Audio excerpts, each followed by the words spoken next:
Hi and welcome back.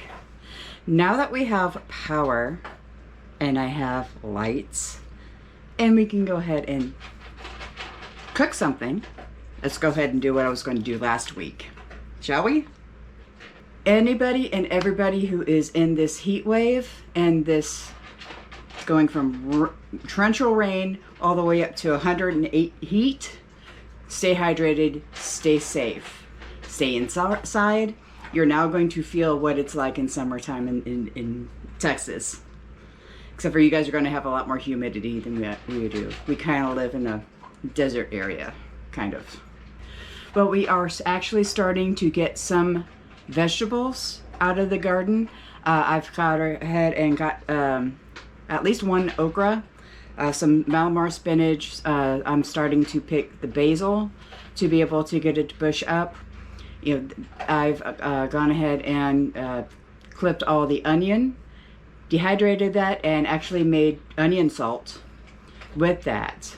I've also gone ahead and got all the coriander, ground that up for grounded coriander for my recipes for the summer.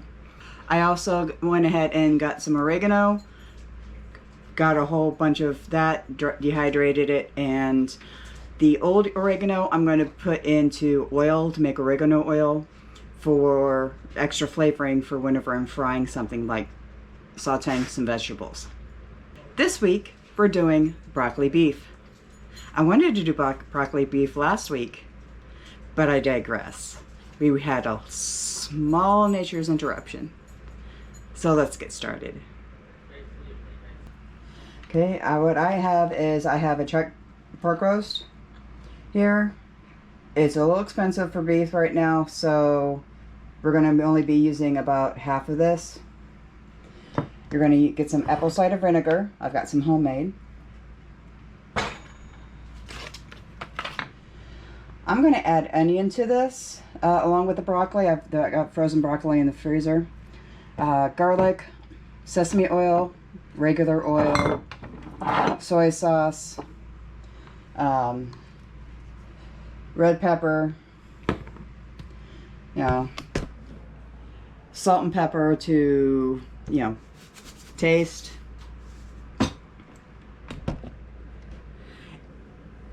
Broccoli beef is actually it's very hearty, but it's very simple. It only takes maybe 30 minutes max from packaged to dinner. If you're going to be serving this with rice, have the rice cooking while you start the broccoli beef. Now, what I am going to do is I'm going to cut these into thin strips.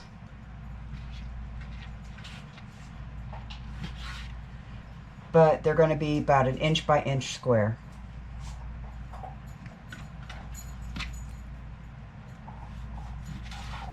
Somebody's waiting for something to drop. Alright, now we're going to go ahead and brown this up. We're going to put some of the oil. We're going to put some of the oil in here. Put this on medium. I do have a little bit of tallow from another recipe that I saved to help with add to the cooking. But that's not going to be enough for this, so I'm going to add a little bit more of the liquid stuff.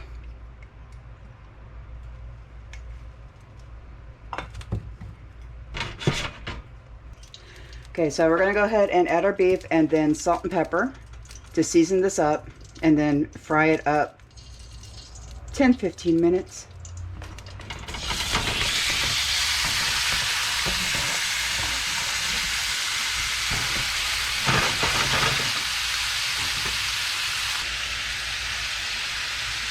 A little bit of salt,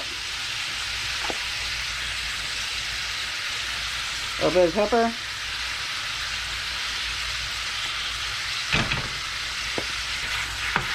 now don't let it burn, you just want to brown all sides.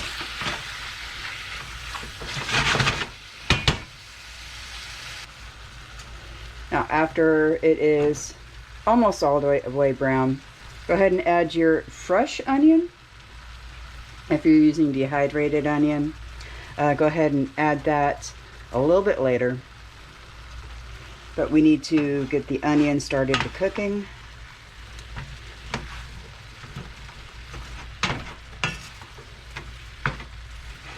Just a little bit.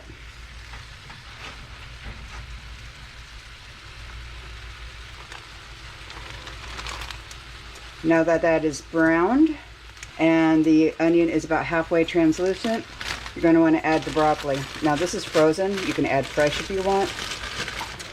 But at this time, what we are going to go ahead and do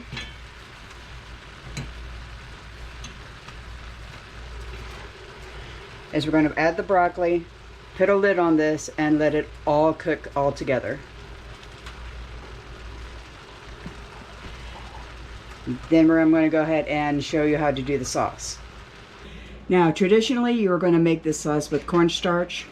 You're going to take a half a cup of cold water, add 3 tablespoons of cornstarch, and take a whip and stir it up really nicely, get it all integrated, and then you're going to pour it into your hot sauce. That will thicken it up. Now, because of food allergies and being diabetic, obviously, if I'm following my channel, guess what? It's all over my channel. I am a celiac diabetic who is also undergoing other health issues at the moment. Yeah, that's a whole nother issue. As soon as we got test results back, I'll let you know.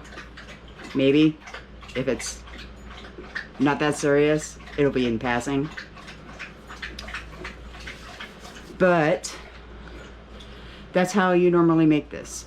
Now, because of my food allergies, we're going to be using xanthan gum. Now, xanthan gum is 0 carb, 0 sugar, 0 fat, 0 fiber, 0, and more 0. It is a root that is ground up and powdered. It is an excellent thickening agent. It does thicken differently though. It does not thicken like cornstarch. It does not thicken like flour.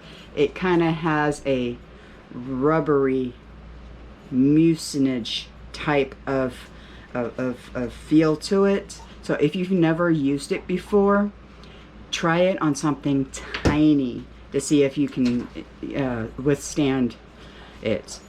I happen to love okra. I love my Malamar spinach. It has that same type of feel to it. So if you've ever had okra and you have the slime stuff, that's what it is. Okay? It thickens it up like that.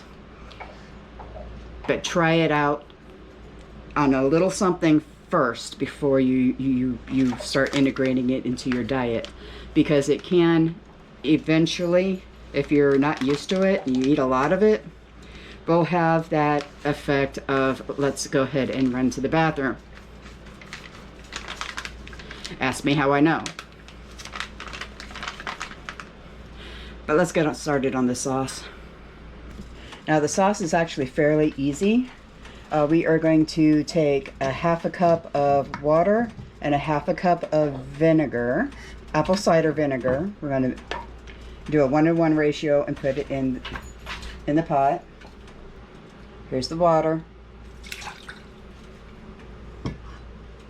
Here's the vinegar.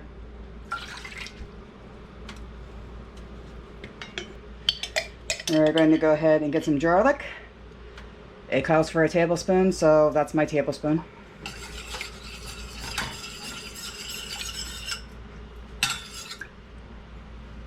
Now, I am almost out of my homemade soy sauce, so I'm going to save some of that, and I bought some tamari. Tamari is gluten-free, wheat-free. It's basically what I make in bulk every a couple of years, and I'm just waiting on that to mature. It's not mature yet. It has only been about 4 months. So half a cup of soy sauce. Now, most people add brown sugar to this, a 1/4 cup I am not going to add a 1/4 cup of brown sugar. Don't have brown sugar. I have regular sugar, and I'm going to go ahead and put not nearly as much, maybe 2 tablespoons. And that's it. Enough to help with the bitterness, but not enough to spike blood sugar. We're going to go ahead and let this warm up a little bit, get to almost boiling, and then we're going to go ahead and show you how to use this. It is definitely different than cornstarch. Forgot the pepper. It wants the red pepper flakes that you normally use for kimchi. I could have sworn I had some here somewhere, but I need a new kitchen. Obviously, you all see my kitchen.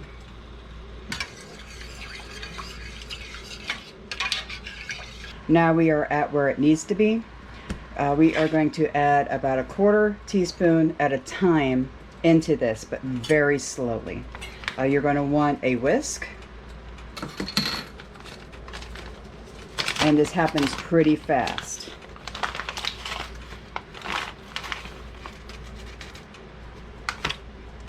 So here we go with the 1/4 teaspoon.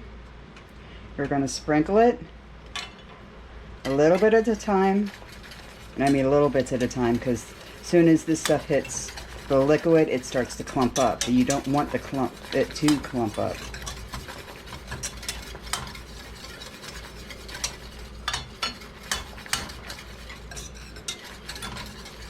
Go ahead and get all that dissolved.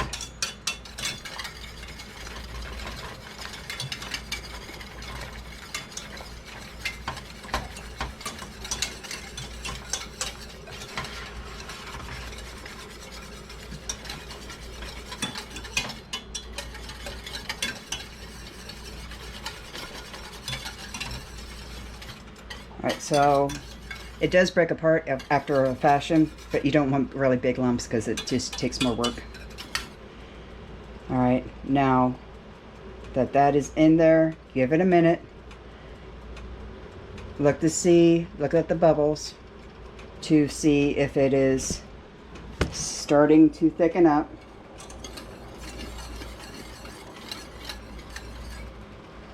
It looks like it's starting to thicken up a little bit. We're going to need 1 more 1/4 teaspoon.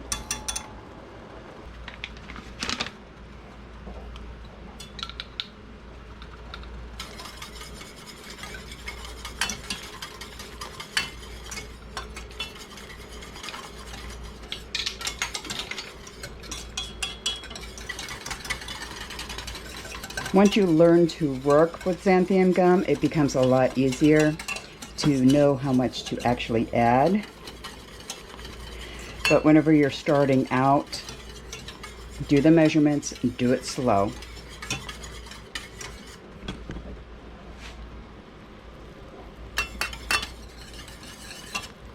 See how that's thickened up?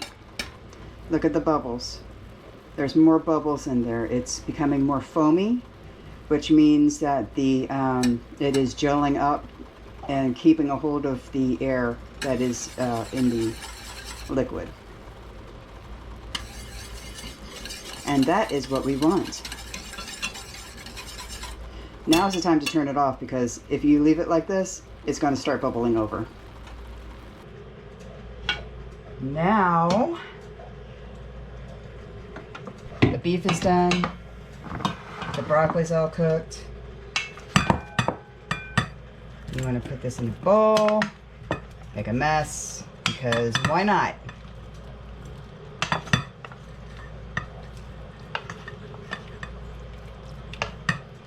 Try to keep as much of this liquid in here as possible, because it's just going to add to the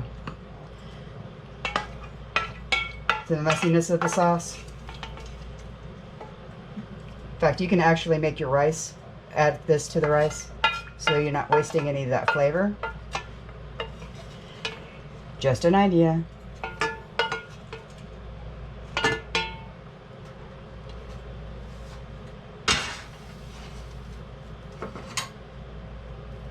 Now we have our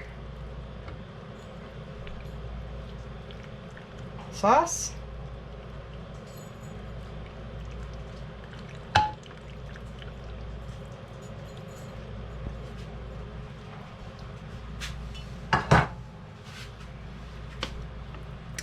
And that's broccoli and beef. You can, optional, add some sesame oil on top of that, just to give it that little bit of flavor. Sesame oil is a finishing oil because of it has that very unique taste to it. You don't want to fry in this because you're actually going to hurt that flavor.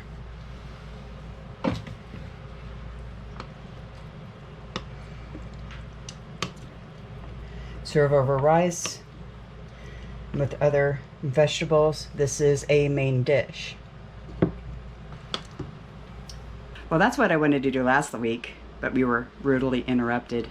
I am going to be doing some like crock pot recipes and stuff for more shorts for reserves, things of that nature. I do have enough chicken bones to where I could probably make one of those as a dog food recipe, because somebody's spoiled. Not gonna lie, she's spoiled. Thank you for joining. Hope you enjoyed, and we'll see you next time.